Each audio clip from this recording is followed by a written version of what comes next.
Estamos hablando acerca del espíritu de porneia. La porneia, que es la palabra griega para fornicación, es lo que encierra todo pecado sexual. La lujuria, la laxivia, un deseo, un pensamiento, un anhelo. Un hombre que mira a una mujer para desearla, eso es porneia, eso ya es fornicación.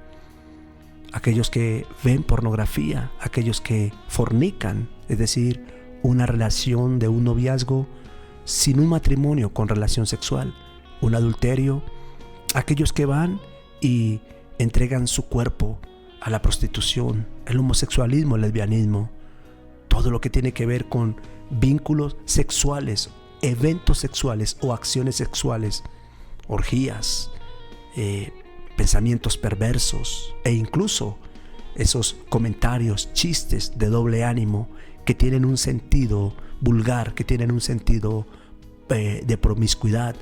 De hecho, la promiscuidad, hombres que están allí con una mujer, con otra mujer, todo ese tipo de cosas, un desnudo, lo que llaman los movimientos feministas hoy en día, mujeres que se descubren sus pechos para crear una manifestación, un grito de liberación.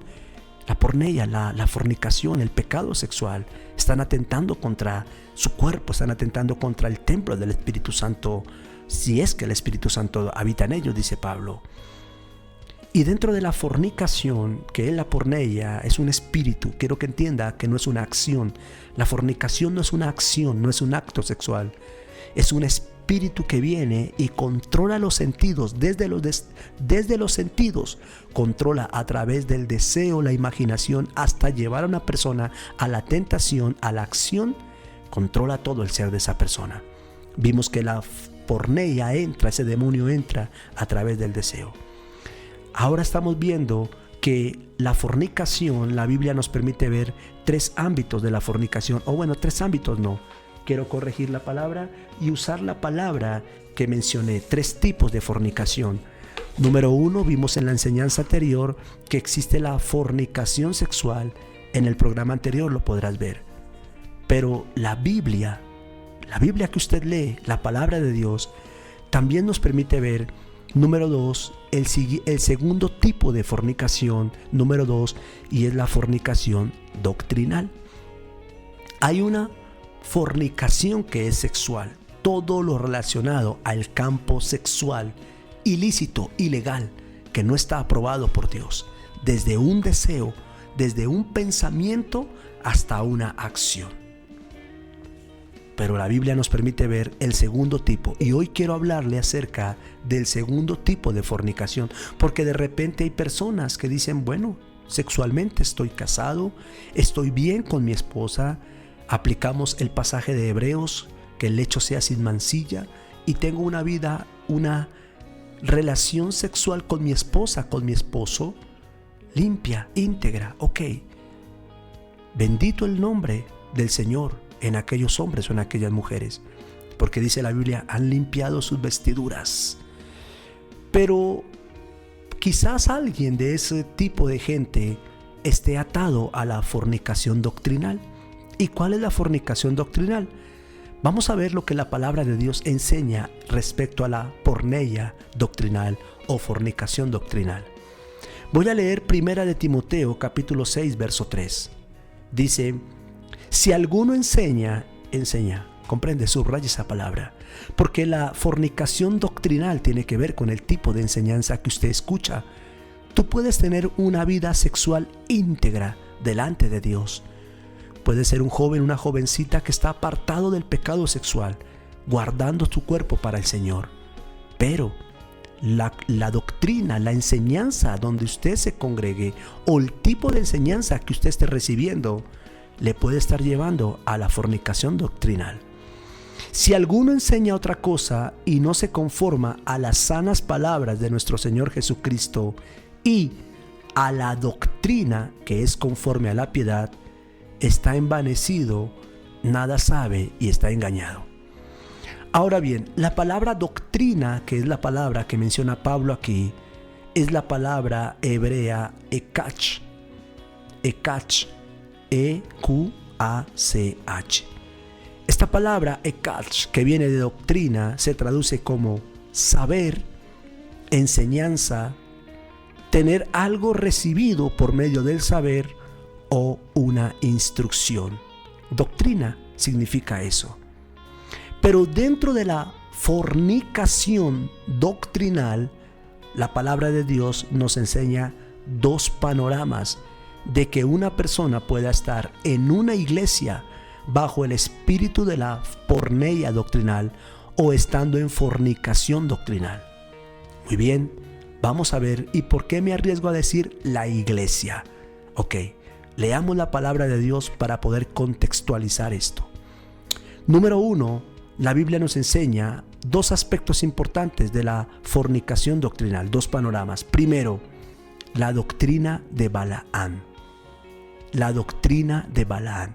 Déjeme leerle Apocalipsis capítulo 2, verso 14. Pero tengo unas pocas cosas contra ti, que tienes ahí a los que retienen la doctrina de Balaam, que enseñaba a Balac a poner tropiezo ante los hijos de Israel, a comer cosas de sacrificios a los ídolos y a cometer fornicación. Ok. Cuando tú miras este mensaje lo dio Jesús a Juan.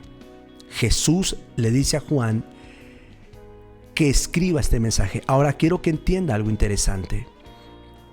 Cuando tú miras la revelación del Apocalipsis, cuando Jesús llama a Juan y lo introduce al reino y le permite ver todo lo que llamamos el Apocalipsis, es decir, la revelación de Jesucristo, el libro de Apocalipsis, Juan recibe Juan recibe 3 mensajes. Juan recibe un mensaje a la iglesia, es el primer mensaje que recibe, que son las 7 cartas a la iglesia. Número 2, Juan recibe un mensaje a Israel y Juan recibe un mensaje al mundo, el fin del mundo. Un mensaje a Israel, los 12 tribus que van a juzgar al mundo, y Juan recibe un mensaje a la iglesia. Y es interesante que Jesús le enseña a Juan en Apocalipsis 2 que dentro de una iglesia, y esta es la iglesia de Pérgamo, que dentro de la iglesia de Pérgamo habían hombres que estaban enseñando la doctrina de Balaam. Y la doctrina de Balaam, según Jesús, tiene que ver con actos de fornicación. Ahora, aquí hay 3 características de la doctrina de Balaam. Número 1, tiene que ver con toda enseñanza liviana frente al pecado sexual en la iglesia. Esas iglesias donde el pecado sexual ni se habla, donde no se puede hablar del pecado de fornicación o de adulterio porque la gente se hiere y se va y se molesta. Es ese mensaje que solo habla de progreso, de bienestar, de salvación, de rapto, de todo lo bueno, pero no confrontan el pecado. Y cuando confrontan el pecado sexual, lo confrontan de una forma liviana para que la gente no se moleste y para que los nuevos no se sientan atacados y se vayan. Número 2, la doctrina de Balaam es todo lo que está relacionado a las prácticas del paganismo dentro de la iglesia. La iglesia celebra el Halloween, aunque hace que sus niños se vistan de pastorcitos y de ovejas. La iglesia celebra la Semana Santa, aunque la celebran de una manera diferente.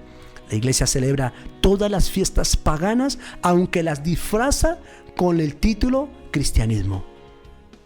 Y la doctrina de Balaam tiene que ver con toda perversión de conducta sexual dentro de la casa de un cristiano o encima del altar. Son esas iglesias donde el ministerio de adoración, de alabanza o liderazgo están llenos de pecado sexual. Tienen sus pecados ocultos, sus pastores, sus líderes lo saben, pero aún así los dejan hacer, los dejan servir así. O donde esas familias de cristianos, sabiendo que hay fornicación en sus hijos, sabiendo que hay cosas sexuales en su casa, no las corrigen, no las confrontan, las tratan livianamente. Note que Jesús está hablando de la doctrina de Balaam y menciona en el capítulo 2 de Apocalipsis un mensaje a la iglesia. Pérgamo, el verso 14, dice que en la doctrina de Balaam enseñaban a cometer fornicación. No es algo así como que tú dices, ve, puedes fornicar, que eso no es pecado. No, no es directamente. Es toda liviandad, toda aceptación a ese pecado de fornicación. Y número 2, la fornicación o la doctrina de Jezabel. Tenemos la de Balaán y tenemos la de Jezabel. Ahora, es interesante que en el mensaje a Jezabel le habla a la iglesia de Tiatira. No le habla al mundo, no le habla a Israel. Le habla a Pérgamo, que es una iglesia, y le habla a Tiatira, que es otra iglesia. Apocalipsis 2:20. Pero tengo unas pocas cosas contra ti, que toleras que esa mujer Jezabel, que se dice profetiza, enseñe doctrina, y seduzca a mis siervos a fornicar y a comer cosas sacrificadas a los ídolos. Y le he dado tiempo para que se arrepienta, pero no se quiere arrepentir de su fornicación. Menciona 2 veces esa palabra en la iglesia. He aquí yo la arrojo en cama y en gran tribulación a los que con ella adulteran. Menciona el adulterio. Si no se arrepienten de las obras de ella, y a sus hijos heriré a muerte, y todas las iglesias, no el mundo, no Israel, y todas las iglesias sabrán que yo soy el que escudriña la mente y el corazón, y les pagaré según sus obras. Aquí hay 4 características de la doctrina de Jezabel. Número 1, tiene que ver con las enseñanzas hacia los pecados sexuales, es decir, la falta de enseñanza a los pecados sexuales. Iglesias donde no se enseña acerca del pecado sexual. Número 2, tiene que ver con la permisión sobre los pecados sexuales en una persona. Número 3, tiene que ver sobre los pecados sexuales ocultos que la iglesia no confiesa, los que practican. Y número 4, tiene que ver con la aceptación. Ministerios que aceptan que sus líderes estén en pecado, padres que aceptan que sus hijos estén en pecados sexuales, creyentes que aceptan en sus propias vidas fornicación, que aceptan pornografía en sus propias vidas, creyentes que aceptan en sí mismos la masturbación y todo este tipo de cosas, y nunca van en contra de eso, nunca lo atacan, nunca lo corrigen. Algo interesante dentro de la doctrina de Jezabel, fornicación doctrinal. Recuerde, fornicación doctrinal. Doctrina de Balaán enseña fornicación, doctrina de Jezabel enseña fornicación y adulterio. Y algo interesante dentro de la doctrina de Jezabel es que en el verso 22 involucra el adulterio. Dice, he aquí, yo arrojaré a cama y a gran tribulación a los que con ella adulteran. ¿Por qué es importante esto? Quiero que reciba esto en su espíritu. Porque la Biblia nos permite ver 3 tipos de adulterio. Jezabel se manifiesta, porneia a través de Jezabel, se manifiesta dentro de la iglesia, dentro del pastorado, dentro del liderazgo, dentro del ministerio de adoración, de danza, dentro de los creyentes. Recuerde, era un mensaje a la iglesia. Se manifiesta en 3 niveles. 3 tipos de adulterio. Número 1, el adulterio visual, que es el adulterio de la imaginación o el deseo. Mateo 5:28. Pero si un hombre mira a una mujer y desea estar con ella, adultera en su corazón. El adulterio visual o el adulterio del deseo. Número 2, el adulterio físico. Éxodo 20:14. ¿Y cuál es el adulterio físico? Éxodo 20:14. Si una mujer es sorprendida en el acto del adulterio, debe morir irreversiblemente. Y número 3, el adulterio espiritual. ¿Y cuál es el adulterio espiritual? Santiago 4:4 dice que tiene que ver con la amistad y el deseo del mundo.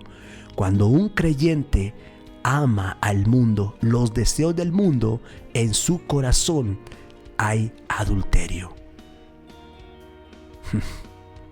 ¿Y cuáles son las consecuencias del adulterio visual, físico y espiritual? 3 tipos de adulterio, no solamente uno. Si un hombre casado se acuesta con otra mujer, es adulterio. Pero si un hombre aún no casado mira a una mujer y la desea, adultera. Pero si un hombre casado o no casado, creyente, ama al mundo, desea las cosas del mundo, hay un adulterio espiritual. ¿Por qué? Porque la amistad del mundo es enemistad con Dios. ¿Cuáles son las consecuencias? 3 consecuencias del adulterio visual, físico y espiritual en un creyente o en una iglesia que tiene esta doctrina. Número 1, enfermedades que postrarán a esas personas en la cama. Número 2, grandes tribulaciones sobre esa familia, sobre esa iglesia o sobre esas personas. Es decir, persecuciones, grandes problemas, situaciones de conflictos altos. Y número 3, que es lo más doloroso, muerte en sus hijos, muertes prematuras, maldiciones sobre sus hijos. Eso lo encuentra en el verso 22 y 23. He aquí yo la arrojo a cama, a ella, y en gran tribulación a los que con ella adulteran, si no se arrepienten de las obras de ella, y a sus hijos heriré de muerte. ¡Wow!